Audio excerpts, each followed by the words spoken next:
دابۃ الارض ایک جانور ہوگا جس کے ہاتھ میں حضرت موسیٰ علیہ السلام کا عصا اور حضرت سلیمان علیہ السلام کی انگوٹھی ہوگی۔ عصا سے تمام مسلمانوں کی پیشانی پر ایک نورانی جیسا نشان لگائے گا، اور حضرت سلیمان علیہ السلام کی انگوٹھی سے تمام کافروں کی پیشانی پر ایک کالا دھبا لگائے گا۔ وہ کالا دھبا کبھی نہ مٹے گا۔ لوگ آپس میں پہچاننے لگیں گے کہ یہ کافر ہے اور یہ ایماندار ہیں، لوگ اسی میں پہچاننے لگیں گے۔ اس کے بعد جب حضرت عیسیٰ علیہ السلام کے وصال کے 40 برس ہو جائیں گے تو قیامت صرف 40 برس رہ جائے گی۔ قیامت کے صرف 40 برس رہ جائیں گی۔ اس وقت ٹھنڈی ٹھنڈی ہوا چلے گی، جس کا اترا ہوا ہوگا، اور خوشبودار ٹھنڈی ٹھنڈی ہوا چلے گی۔ لوگ سمجھ لیں گے کہ اب قیامت قریب آ گئی ہے۔ جب دعوت الارض اس دنیا میں ظاہر ہو جائے گا، اس کے بعد کافروں کو کالا دھبا لگائے گا، اور ایماندار کو، جس کا ایمان ہوگا، اس کو نورانی جیسا نشان لگائے گا۔ اس کے بعد جب حضرت عیسیٰ علیہ السلام کے وصال کے 40 برس ہو جائیں گے، اس کے بعد وہ ٹھنڈی ٹھنڈی ہوا چلے گی۔ اس کے بعد تمام مسلمانوں کی روح کو قبض کی جائے گی، تمام مسلمانوں کی روح کو قبض کی جائے گی، اور اللہ اللہ کہنے والا ایک نہ رہے گا، تمام کافر ہی کافر رہ جائیں گے، اور 40 برس سے کم کسی کا عمر نہ ہوگا۔ اس کا مطلب کہ 40 برس سے کسی کا نہ کم ہوگا نہ زیادہ ہوگا، سب 40 برس کے ہو جائیں گے، اور تمام کافر ہی کافر بچ جائیں گے اس دنیا میں۔ تمام مسلمانوں کی روح کو قبض کی جائے گی۔ اب قیامت اسی کے اوپر قائم ہوگی۔ تو قیامت کس طرح آئے گی؟ قیامت کسے کہتے ہیں؟ تو حضرت اسرافیل علیہ السلام سور پھونکیں گے۔ سور سنگ کا ایک شکل ہے جس کی آواز سن کر تمام جانور، حیوانات، فرشتے، پہاڑ، زمین و آسمان، چاند و سورج، تمام چیز ٹوٹ پھوٹ کر فنا ہو جائیں گی۔ یہاں تک کہ حضرت اسرافیل علیہ السلام جو سور پھونکیں گے وہ بھی فنا ہو جائیں گے۔ اس کے بعد اللہ تبارک و تعالیٰ جب چاہے گا حضرت اسرافیل علیہ السلام کو زندہ فرمائے گا، پھر دوبارہ سور پھونکنے کا حکم دے گا۔ پھر حضرت اسرافیل علیہ السلام دوبارہ سور پھونکیں گے۔ سور پھونکنے کے بعد پھر تمام چیزیں موجود ہو جائیں گی، اور سب لوگ اپنے اپنے قبر سے اٹھ کر اپنے اپنے نامہ اعمال کو لے کر حشر کے میدان میں جمع ہوں گے۔ حشر کا میدان ملک شام کی زمین پر قائم ہوگا۔ حشر کے میدان میں لوگ حساب کتاب کے انتظار میں کھڑے ہوں گے۔ زمین تانبے کی ہوگی، سورج ایک میل پر ہوگا۔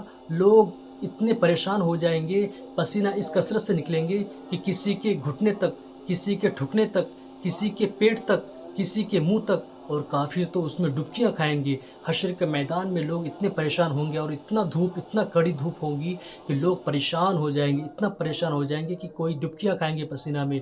حشر کے میدان میں اتنا پریشانی کا حال ہوگا۔ اس وقت کوئی کسی کا مددگار نہیں ہوگا۔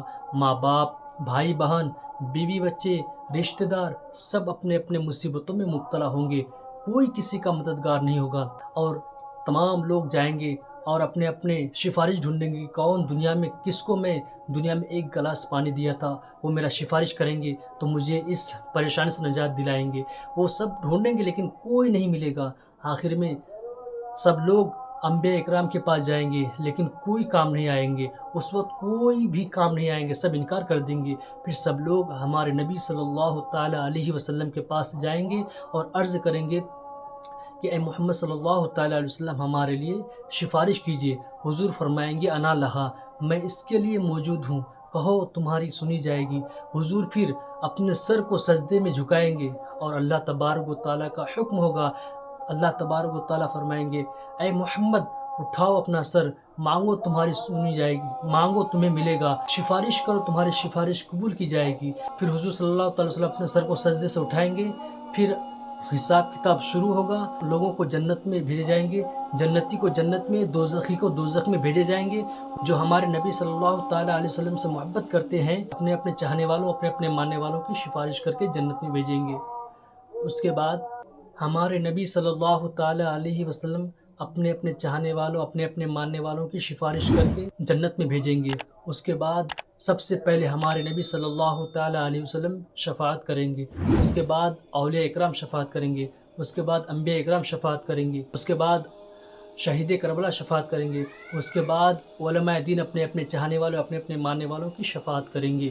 شفاعت کا انکار کرنے والا کافر، بد مذہب اور گمراہ ہے۔ اس کے بعد پلصراط اور میزان اگلی ویڈیو میں بتائی جائے گی انشاءاللہ۔ اس سے پہلے ایک نعت سنانا چاہتا ہوں کہ محشر میں میرے مرشد تم پاس کھڑے رہنا، محشر میں میرے مرشد تم پاس کھڑے رہنا، کیا جانے خدا پوچھے، کیا جانے خدا پوچھے، کیا یہ کہہ دیوانہ، محشر میں میرے مرشد تم پاس کھڑے رہنا، محشر میں میرے مرشد تم پاس کھڑے رہنا، کیا جانے خدا پوچھے، کیا جانے خدا پوچھے، کیا کہے تیرا دیوانہ، دنیا میں مجھے تم نے جب اپنا بنایا ہے، دنیا میں مجھے تم نے جب اپنا بنایا ہے، محشر میں بھی کہہ دینا، محشر میں بھی کہہ دینا، یہ ہے میرا دیوانہ، محشر میں بھی کہہ دینا، محشر میں بھی کہہ دینا، یہ ہے میرا دیوانہ، بے خود کیے دیتے ہیں انداز ہی جابانا، بے خود کیے دیتے ہیں، محشر میں میرے مرشد تم پاس کھڑے رہنا، محشر میں میرے مرشد تم پاس کھڑے رہنا، کیا جانے خدا پوچھے، کیا جانے خدا پوچھے، کیا کہے تیرا دیوانہ، کیا جانے خدا پوچھے، کیا جانے خدا پوچھے، کیا کہے دے تیرا دیوانہ، آنکھ ملائی تھی کیوں آگ لگائی تھی، کیوں آنکھ ملائی تھی کیوں آگ لگائی تھی، اب رخ کو چھپا بیٹھے، اب رخ کو چھپا بیٹھے، کر کے مجھے دیوانہ، اب رخ کو چھپا بیٹھے، اب رخ کو چھپا بیٹھے، اتنا تو کرم کرنا اے چشم کریمانہ، اتنا تو کرم کرنا اے چشم کریمانہ، جب جان لبوں پر ہو، جب جان لبوں پر ہو، تم سامنے آ جانا، جب جان لبوں پر ہو، جب جان لبوں پر ہو، تم سامنے آ جانا، بے خود کیے دیتے ہیں۔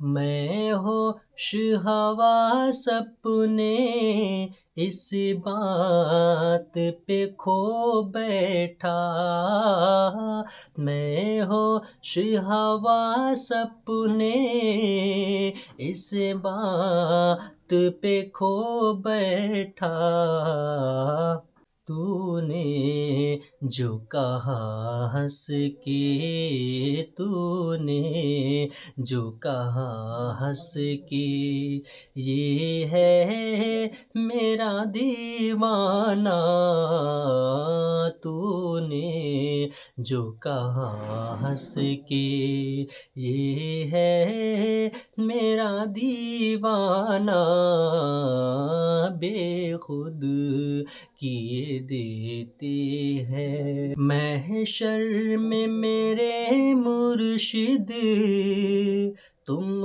پاس کھڑے رہنا، محشر میں میرے مرشد تم پاس کھڑے رہنا، کیا جانے خدا پوچھے، کیا جانے خدا پوچھے، کیا کہہ دے یہ دیوانہ، کیا جانے خدا پوچھے، کیا کہہ دے یہ دیوانہ، بے خود کیے دیتے ہیں، بے خود کیے دیتے ہیں، انداز حجابانہ، بے